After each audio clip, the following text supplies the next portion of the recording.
Ce livre, qui n'est pas un livre sur le handicap, qui est un livre sur la résilience, sur la difficulté, sur l'épreuve, peut en aider d'autres et en avoir la preuve. Parce que jusqu'à présent, les amis avaient la gentillesse de me dire que c'était un livre qui leur plaisait. Mais là, on est dans la vie réelle, on est avec des gens, des vrais gens, comme dirait l'autre. Dans quel état vous êtes arrivé ici? Dans quel état vous en êtes ressorti? Je suis arrivée désespérée parce que je venais de sortir de 9 mois d'hôpital à Paris. Ça avait été très dur. Je m'étais réveillée d'une opération complètement paraplégique. Ma vie se limitait à ce que mes mains pouvaient atteindre. Et puis, bon, quand je suis arrivée ici, je marchais avec un déambulateur, mais j'étais dans des souffrances. Je voyais juste pas le bout du chemin.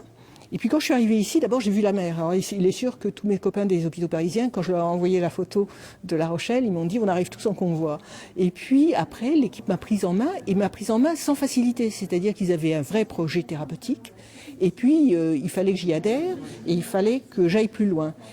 Et le fait d'être respecté dans la difficulté, mais aussi poussé dans la difficulté, et avec des gens qui ont un projet sur moi, ça m'a changé de dynamique. J'étais plus une victime, j'étais plus une handicapée, j'avais un handicap, mais j'étais en train de reprendre ma vie en main. Et oui, il y a eu des moments où je me suis battue avec mon kiné et je l'ai certainement voué aux gémonies. Mais maintenant, c'est grâce à lui que je suis où j'en suis aujourd'hui, même si je ne suis pas aujourd'hui 100% rétablie. Si je marche avec difficulté, je ne peux pas sortir dehors, etc.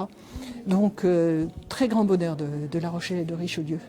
Et la vie est à nouveau formidable? La vie est d'autant plus formidable, même plus qu'avant, puisque je sais qu'elle est fragile, puisque je sais que ce qu'on croit avoir, on ne l'a pas forcément pour toujours, et que du coup, en ayant cet autre rapport au temps, aux gens, à moi-même, mon Dieu, j'ai été forcée de lâcher prise, d'être plus tolérante, d'être plus positive, de gérer ma positivité, c'est-à-dire de me donner les conditions pour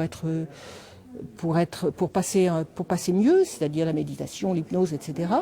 Et puis aussi, ce rêve que j'avais à 20 ans, petite fille, et qu'on m'avait interdit d'écrire, en me disant, écoute, ma poulette, c'est bien gentil, mais peut-être que tu taperas sur une machine, mais ce sera le bout du monde.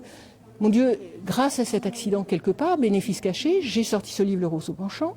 Il marche formidablement, j'ai votre reconnaissance, j'ai la reconnaissance des lecteurs. C'est juste une nouvelle vie qui commence à 62 ans, une carrière d'écrivain, 6 cm de plus grâce à l'arthrodèse, grosse crise de croissance.